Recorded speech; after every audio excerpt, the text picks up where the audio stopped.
And the Democratic Republic of Congo will declare cobalt and coltan used in electric vehicle and renewable energy technology as strategic minerals, which will earn the country higher royalties.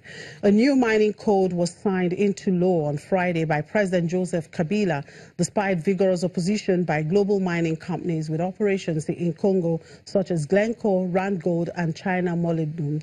Royalties paid to the government from cobalt and coltan mining will jump to 10% from 2% previously.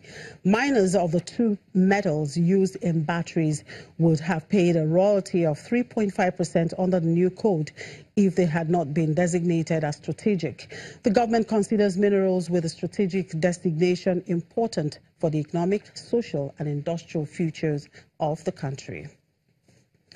And Nigeria's Credit Reporting Act 2017 was established to facilitate and promote access to funding and enhance risk management in credit transactions initiated locally or globally by individuals. While this object is yet to be fully realized, President of the Association, Mr. Tunde Popola, at a media briefing, explains the gains of the Act and its potential solutions to non-performing loans of the banking sector.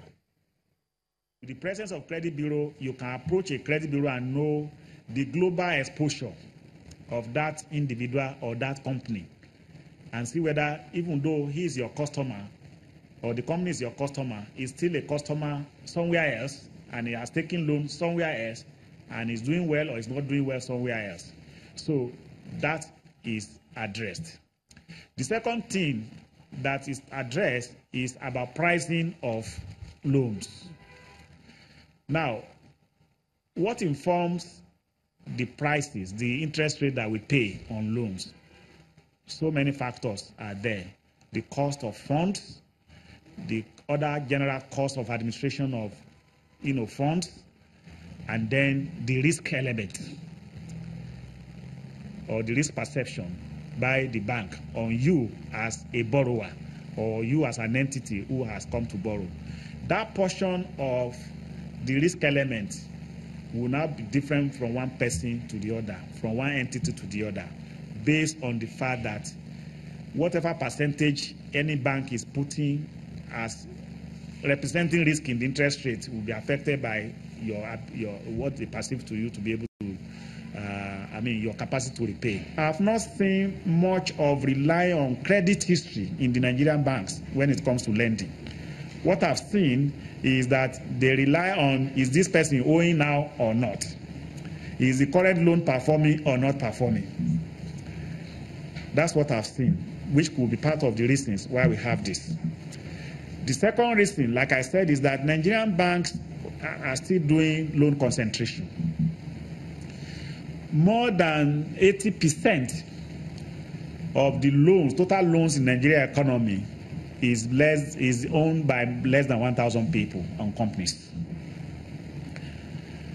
More than 80%. So you have millions of borrowers, but when you aggregate the largest borrowers in order of volume of loans, by the time you say this is number 1,000, 1, 2, 3, by the time you roll up, you discover that, and you add it up, you discover that more than 80% of the loans is concentrated in few hands. So what that means is that so if one loan out of those numbers go bad, it will affect the rate of the non-performing loans, because we are looking at the value of loan now, not number of people who have access to loan. So concentration affects it. The third issue that affected it is the economy itself. Now, when the economy goes into recession, businesses are affected. The capacity to pay is affected. And we all know that Nigeria went into recession and we are just exiting recession. We just exited recession at the last quarter of 2017. During that time, the recession was was influenced by the global, the economy, the oil economy, the oil prices, and the quantity of the oil that we are able to pump based on the Niger Delta issues. So once you have that, you discover that some institutions that have high-value loans were unable to meet their obligations, and this affected the level of non-performing loans. If you look at the sectoral, analysis of these level non-performing loans, where are they from? You discover that majority of them are from oil and gas, and they are concentrated, just few companies. That's the reason. So, and what we should learn from there is that financial institutions should begin to migrate from just focusing on one sector of the economy to the retail business, to small and medium enterprises, to consumer loans. This way, they will give money to very active agents in the economy, who are the micro, small, and medium enterprises.